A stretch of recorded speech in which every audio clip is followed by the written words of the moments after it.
Hi, இன்றைக்கி பட்டாணி குருமா செய்வது எப்படின்னு பார்க்கலாம். பட்டாணியை நல்லா ஊற வச்சு எடுத்துருக்கேன்.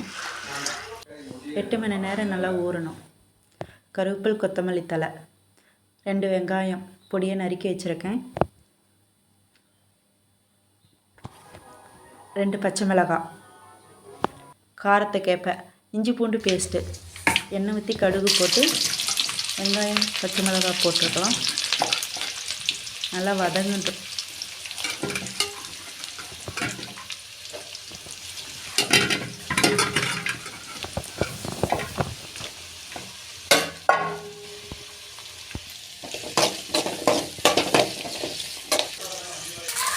இஞ்சி பூண்டு பேஸ்ட்டு, 2 தக்காளி பேஸ்ட்டாக அரைச்சிக்கணும்.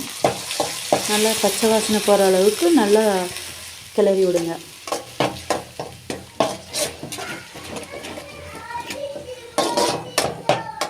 அடிப்பிடிக்காமல் அடுத்த ஸ்லிம்லேயே வச்சு நல்லா எண்ணெய் பிரிஞ்சு வர அளவுக்கு வேக விடுங்க.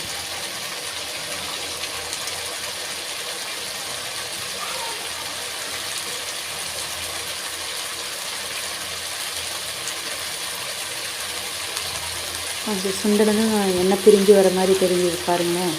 எண்ணெய் பிரிஞ்சு வந்ததும் நல்லா கிண்டி விடணும். அது பிடிக்காமல் இருக்கிறதுக்கு நல்லா கிண்டி விட்டுக்கிட்டே இருங்க. கிளறி விடுங்க. நல்லா கிளறி விட்டுக்கிட்டே இருங்க. அந்த தக்காளியோட பச்சை வாசனை போகிற வரைக்கும்.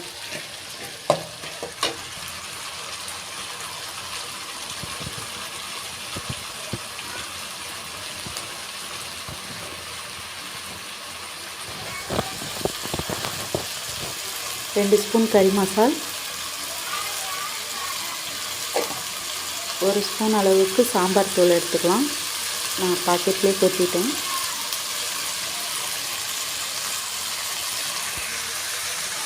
சிக்கன் மசாலா 1 ஸ்பூன், 2 ஸ்பூன் மல்லித்தூள். நல்லா ட்ரை ஆகிற மாதிரி கிளறி விட்டுக்காங்க. அடிப்பிடிக்கக்கூடாது. நல்லா சிம்லேயே அடுப்பில் வச்சு கிளறி விடணும். வேக வச்ச பட்டாணியை போட்டு நல்லா கிண்டி விட்டுக்கலாம்.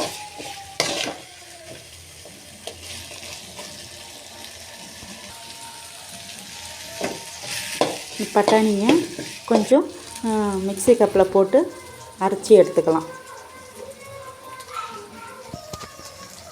அரைச்சி ஊற்றிக்கலாம். தேவையான அளவுக்கு தண்ணி ஊற்றிக்கணும்.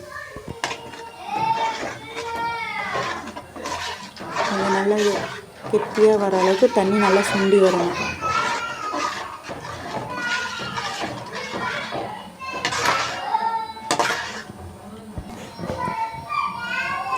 தேவையான அளவுக்கு உப்பு போட்டுக்கோங்க.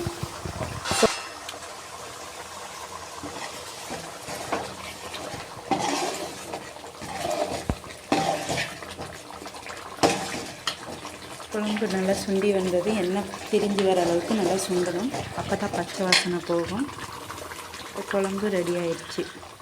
பட்டாணி குருமா குழம்பு இப்போ ரெடி. நம்ம இட்லி, தோசை, பூரி, சப்பாத்தி இதோடு வச்சு சாப்பிட்டா நல்லா டேஸ்ட்டாக இருக்கும். நறுக்கி வச்ச கொத்தமல்லி தழையை தூவிக்கலாம்.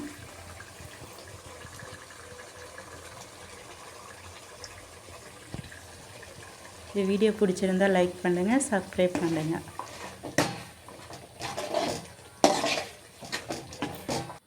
வாங்க பூரியுடன் சாப்பிட்லாம். பாய்.